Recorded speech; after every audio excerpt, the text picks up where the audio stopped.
హరి ఓం. నీలాంజన సమాభాసం రవిపుత్రం యమాగ్రజం ఛాయామార్తాండ సంభూతం తం నమామి శనేశ్వరం. జగద్గురువైనటువంటి శనేశ్వర భగవంతుడికి నమస్కారాలు చేస్తూ ఆయన పాదపద్మాలకి, ఆయన గురువైనటువంటి పరమేశ్వరుడికి పాద నమస్కారాలు చేస్తూ మనము ఈ శనీశ్వరుడి యొక్క త్రయోదశి మనకు వస్తోంది. అలాగే సంవత్సరంలో ప్రతిసారి చాలాసార్లు శని త్రయోదశి రావడం, అలాగే ఈ జూన్ 27వ తేదీన మనకి ఈ యొక్క శని త్రయోదశి రావడం, ఇలాంటివన్నీ కూడా ఉన్నాయి. అలాగే శనీశ్వరుడి యొక్క ఇదేమిటంటే శనివారం నాడు శని త్రయోదశి రావడము, ఆ శనివారమే పడుతుంది, త్రయోదశి తిథిలో పడుతుంది. అలాగే శనీశ్వరుని యొక్క మహిమ కూడా మనం చూడాలి. ఈసారి శని త్రయోదశి ఎప్పుడు వచ్చిందంటే మనకి శని ప్రదోష వ్రతం కూడా చేసుకుంటాం. ఆ రోజు జూన్ 27 శనివారం వచ్చిందనమాట. ఆ రోజున శివుడికి ఆ తర్వాత శనికి ఇద్దరికి కూడా పూజలు అభిషేకాలు ఇవన్నీ కూడా చేసుకోవాలి. అలాగే త్రయోదశి జూన్ 26 నుంచే ప్రారంభం అయిపోయింది. మనకి శుక్రవారం నాడే 10:22 రాత్రి నుంచి. అలాగే జూన్ 28 2026కి తెల్లవారుజామున 12:43 అంటే 27 పూర్తిగా ఉంది కాబట్టి 27వ తేదీన మనం చేసుకుంటాం. ఆ రోజున చేయాల్సింది ఏంటంటే ప్రదోష ముహూర్త పూజ. ఆ ముహూర్తంలో పూజ చేసుకోవాలి. అది మనకి చక్కగా 7-12 సాయంత్రం నుంచి 9-19 మధ్యలో కనుక, అంటే ప్రదోష సమయం అంటే రాత్రులు అనమాట, సాయంత్రాలు. ఆ టైంలో తైలాభిషేకం చేసుకోవాలి. అలాగే శివుడికి అభిషేకం చేసుకోవాలి పాలు నీళ్లతో. అలాగే బేల్పత్రం అంటాం కదండి, అంటే ఈ యొక్క బెల్వదళాలు, మారేడాకులు, అవి వాటితో చేసుకోవాలి. దాన్ని అడవి యాపిల్స్ అంటాము, వుడ్ యాపిల్ లీవ్స్ అంటాము. ఇవన్నీ కూడా 13 ఒత్తులతో మనము ఆరాధన చేసుకోవాలా, దీపాలు వెలిగించాలి. మస్టర్డ్ ఆయిల్, నువ్వుల నూనెతో కానీ, అలాగే నెయ్యి దీపాలు కానీ వెలిగించాలి.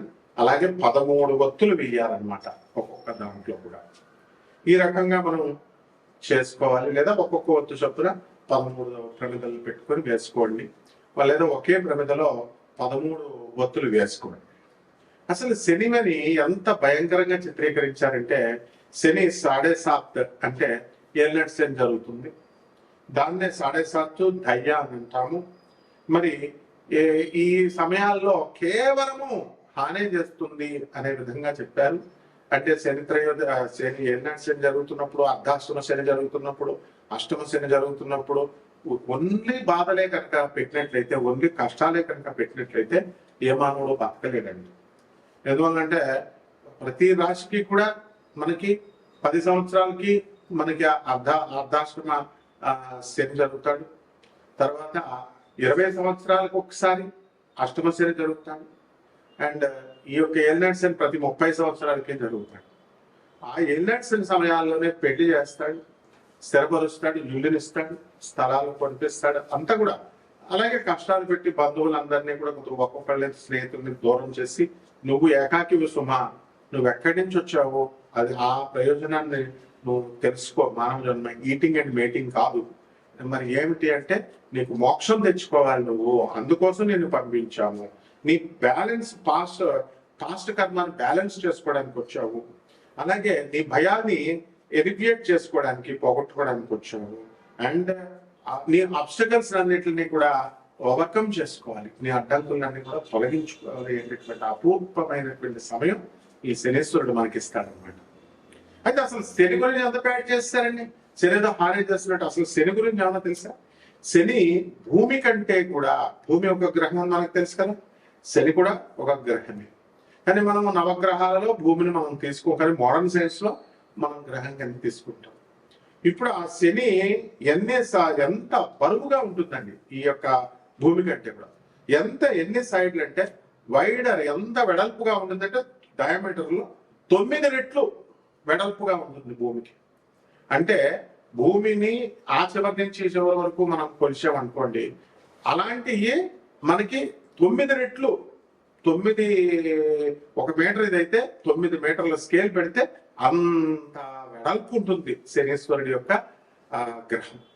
ఆ తర్వాత దాంట్లో వాల్యూమ్ అంటే ఏంటంటే, ఇప్పుడు ఒక గ్లాస్ లో ఎన్ని నీళ్లు పడతాయి, చిన్న గ్లాసు పెద్ద గ్లాస్ తీసుకుంటాం కదా, ఆ పట్టేటటువంటి దాన్ని వాల్యూమ్ అంటాం. ఆ 700 భూముల్ని అందులో దూర్చామనుకోండి, 700 సైజుల భూముల్ని దూరిస్తే శని గ్రహంలో దూరిపోతాయి అన్నమాట. అంటే అంత పెద్దది వాల్యూమ్, లోపల అంత ఖాళీ ఉంది. ఆ తర్వాత ఈ భూమి అంతా కూడా డెన్స్ దళసరిగా ఉంది. తర్వాత రాకీ ప్లానెట్ అంతా కూడా పర్వతాలు ఇవన్నీ కూడా రాళ్లతో ఉంటుంది. కానీ శని మాత్రం గ్యాస్ అండి. ఈ యొక్క గాలి వాయు రూపంలో ఉంటుంది, చాలా పెద్ద వాయు రూపంలో ఉంటుంది. అది ఎంత లార్జర్ అంటే ఎంత పెద్దగా ఉన్నప్పటికీ కూడా సైజులో మరి లైటర్ గా ఉంటుంది. చాలా బరువు చాలా తక్కువగా ఉంటుంది భూమి కంటే కూడా. ఇకపోతే మనకి ఈ కంపేర్ చేసుకోవాలి, ఎందుకంటే భూమి మీద మనం బ్రతుకుతున్నాం, ఆ శని యొక్క ప్రభావం మన భూమి మీద మన మీద పడుతుంది.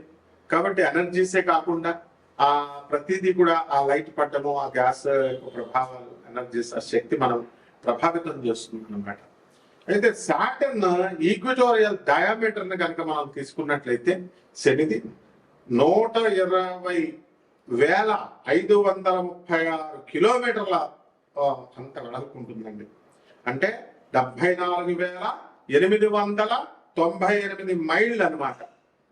అలాగే మనకి భూమిని కనుక మనం తీసుకున్నప్పుడు మనకి 74,898 శని అయితే కేవలం 7,917 మైళ్ళు మాత్రమే ఈ యొక్క భూమి ఉంది. ఇక వాల్యూమ్ల విషయంలోకి వచ్చేసరికి మనకేమవుతుందంటే ఘన పరిమాణము 764 భూముల నుంచి 766 భూముల్ని ఆ యొక్క శనిగ్రహంలో ఇవ్వచ్చు మనం.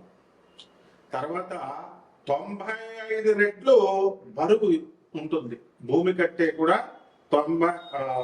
ఈ యొక్క సాటర్న్ 95 టైమ్స్ మోర్ మ్యాసివ్ దాన్ ఎర్త్. అయితే మరి బరువులో కూడా గాలి ఉన్నప్పటికీ కూడా చూడండి, బట్ ఏమంటున్నాడు, Saturn is massive compare to earth. భూమే ఎంత బరువు ఉంటే అసలు శని ఇంకా బరువు అనమాట. గ్యాసులతో ఉండి కూడా అంత బరువు ఉంది చూడండి. అయితే ఈ విజువల్ స్కేల్ ని కనుక మనం తీసుకున్నట్లయితే ఒక నికెల్, ఒక చిన్న ఉంగరం తీసుకున్నాం అనుకోండి, దాని ఉంగరం సైజ్ లో స్టాండర్డ్ నికెల్ లాగా మనం తీసుకుంటే వాలీబాల్ సైజ్ లో శని ఉంటాడు అనమాట. ఆ తర్వాత ఒక రింగ్ సిస్టమ్ అనేటటువంటిది వలయాల్లో ఆర్బిట్స్ లాగా మెయింటైన్ అవుతా ఉంటది శని. అక్కడి నుంచే మనకి శక్తి వస్తుంది. రింగ్ సిస్టమ్ నుంచే మనకి శని యొక్క ప్రభావాలు మన మీద పడతా ఉంటాయి అన్నమాట. మొదట రింగ్ క్లోజర్ గా ఉన్నప్పుడు భూమికి అవుటర్ రింగ్ ఎక్కువ, ఇన్నర్ రింగ్ కి వెళ్ళే కొద్దీ ఇంకా ఎక్కువగా ఆ భూమిని లాగుతా ఉంటది శని యొక్క రింగ్.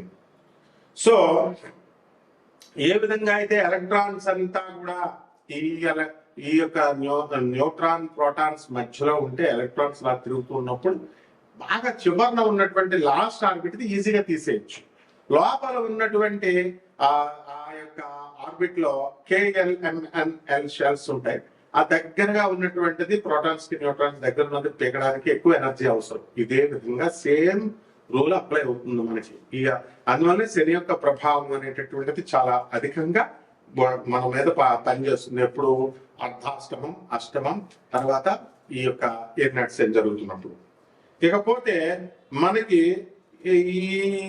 ఈ వీటితో శని గ్యాస్ జైంట్ అన్నాం కదా, ఏముంటుందండి డెన్సిటీ డిఫరెన్స్ ఏమిటి అని అంటే, ఈ యొక్క భూమి కంటే కూడా శని చాలా పెద్దగా ఉంటుంది. ఎక్కువగా హైడ్రోజన్, హీలియం గ్యాసులతో నిండి ఉంటుంది. అందువలన వెరీ లో డెన్సిటీ, సాంద్రత అనేటటువంటిది చాలా తక్కువగా ఉంటుందన్నమాట. సో వాటర్ కంటే కూడా లైటర్ గా ఉంటుంది, నేల కంటే కూడా చాలా పలచగా ఉంటుంది. ఇది అక్కడ ఉన్నటువంటి గ్యాస్ అన్నమాట. సో మనము ఏం చేయాలి అని అంటే, ఒక పెద్ద ఓషన్, మహాసముద్రాన్ని కనుక మనం తయారు చేసినట్లయితే అందులో మనము ఈ యొక్క ఈ శనిని కనుక వేస్తే ఆ పైన బంతిలాగా అది తేలిపోతుంది అనమాట. సో ఇక్కడ మనం సాలిడ్ సర్ఫేస్ అనేటటువంటిది చుట్టూ బయట అంచులాగా ఉండదన్నమాట. శనికి సాలిడ్ సర్ఫేస్ ఉండదు, and only composed of hydrogen helium ఉంటుంది. కాబట్టి గ్యాస్ నుంచి లిక్విడ్ గా మారుతుంది. అదే అనమాట మన జాతకాలు మారడం అంటే గ్యాస్ నుంచి లిక్విడ్ స్టేట్ కి, లిక్విడ్ నుంచి సాలిడ్ స్టేట్ కి, ఇవన్నీ కూడా మనం చదువుకున్నాం. అలా మనకి ఈ మారుతున్నప్పుడే మనకి చక్కటి ఫలితాలు, శుభ ఫలితాలు, చెడ్డ ఫలితాలు అనేటటువంటి ఇవ్వడం జరుగుతుంది.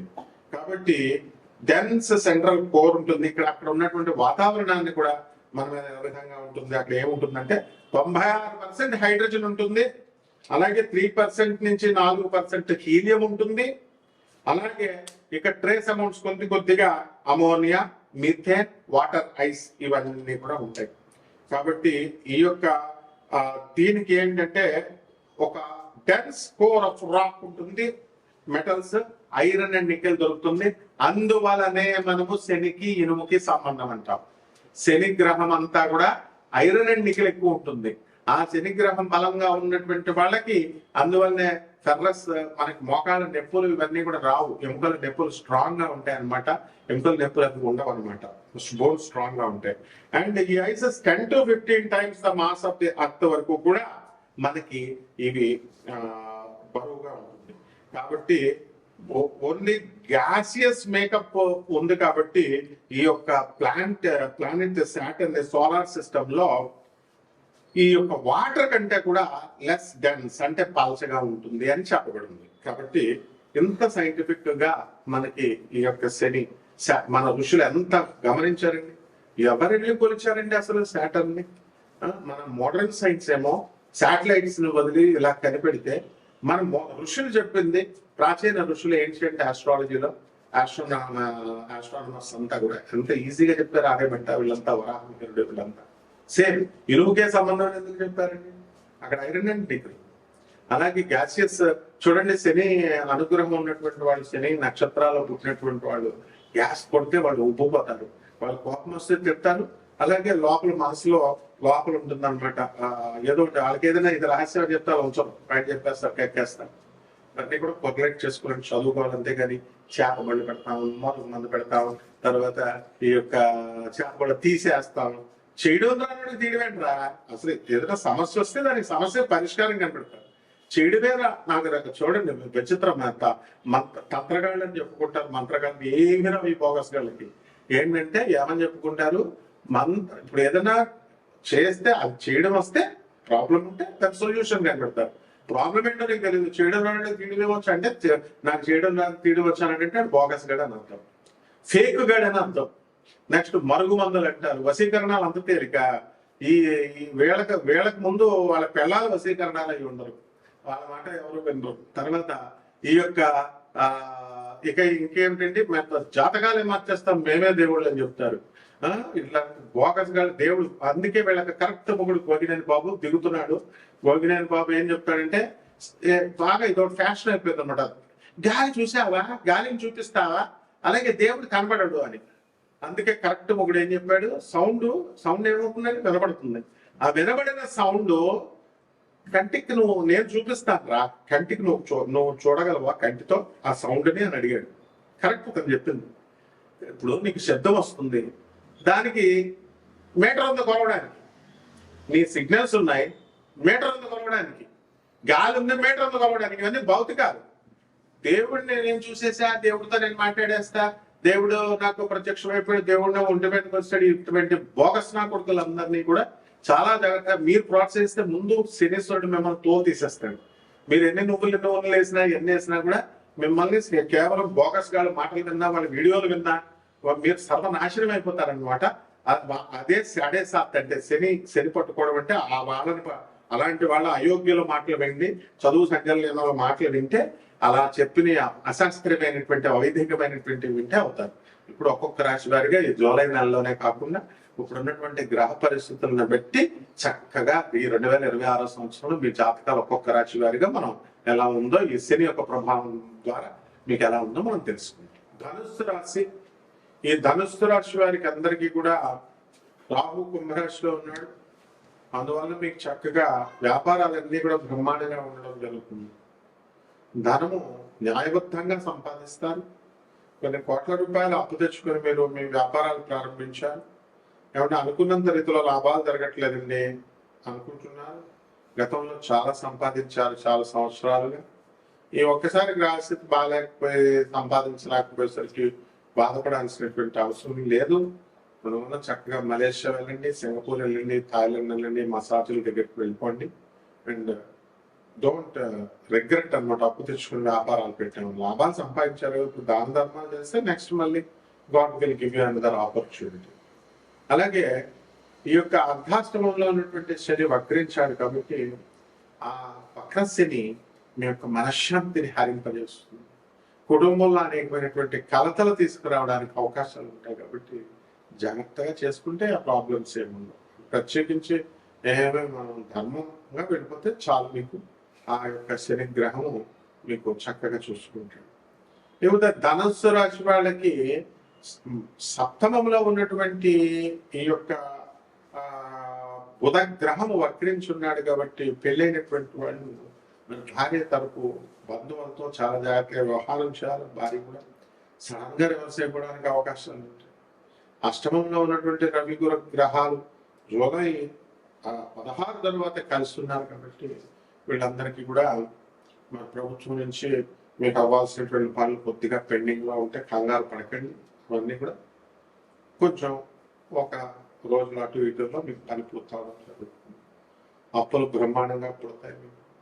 అలాగే కీర్తి ప్రతిష్టలు అనేటటువంటివి కొంత భంగం కలగడానికి అవకాశాలు ఉన్నాయి కాబట్టి అవన్నీ జరగకుండా ఉండడం కోసమే శని పూజ అనమాట. ఇప్పుడు మన టాపిక్ ఏంటి? శని గ్రహము, శని దేవుడు. కాబట్టి ఎట్టి పరిస్థితుల్లో కూడా ఈ యొక్క శనికి మనం పూజ చేసుకున్నప్పుడు ఎందుకుంటాయండి కష్టాలన్నీ కూడా అన్నీ కూడా మారిపోతాయి. కాబట్టి ఈ యొక్క శుక్రుడు కేతు మనకి సింహరాశిలో ఉన్నాయి. అందువలన మనకి భార్య తరపు నుంచి అదృష్టం అనేటటువంటిది కలిసి వస్తుంది. భార్య బంధువుల నుంచి అదృష్టం కలిసి వస్తుంది. మీకు ఎంతకాలంగా ఉన్నటువంటి క్రానిక్ డిజీజెస్ ఏవైతే ఉన్నాయో అవన్నీ కూడా తగ్గిపోవడానికి అవకాశాలు ఉన్నాయి. చక్కగా ముందు వినోద కార్యక్రమాల్లో మీరు పాల్గొనడం అనేటటువంటిది బ్రహ్మాండంగా జరుగుతుంది. ఒక కొత్త నూతన స్త్రీలతో మీకు పరిచయాలు ఏర్పడడానికి అవకాశాలు ఉన్నాయి కాబట్టి మనం ఆచితూచి జాగ్రత్తగా మీరు స్టెప్స్ వేసుకోండి. ఇక పరిహారాల దగ్గరికి వచ్చేసరికి రవి జపం చేయండి, రవి స్తోత్రాలు చదవండి. గురు జపం చేయండి, గురు స్తోత్రాలు చదవండి. రవికి కిలోంపావు గోధుమల్ని ఆరెంజ్ కలర్ వస్త్రాలు ఇచ్చే పేద బ్రాహ్మణులకి మనం ఆదివారం నాడు దానం చేసుకోండి. అదేవిధంగా కిలోంపావు ఈ యొక్క శనగల్ని పసుపు రంగు వస్త్రాలు ఇచ్చే పేద బ్రాహ్మణులకి గురువారం నాడు ఉదయం తెల్లవారుజామున 3 గంటలకి దానం చేసుకోండి. ఈ విధంగా ఒక చెట్టును పెంచాల్సినటువంటి అవసరం ఉంది. అది రామ్ చెట్టు మీ ఇంట్లో వేసుకొని దాన్ని పెంచాల్సినటువంటి అవసరం ఉంది. దానికి నీళ్లు పోసుకుంటూ ఈ యొక్క లక్ష్మీనారాయణ పూజ చేసుకున్నట్లయితే బ్రహ్మాండంగా ఉంది. శుభమస్తు.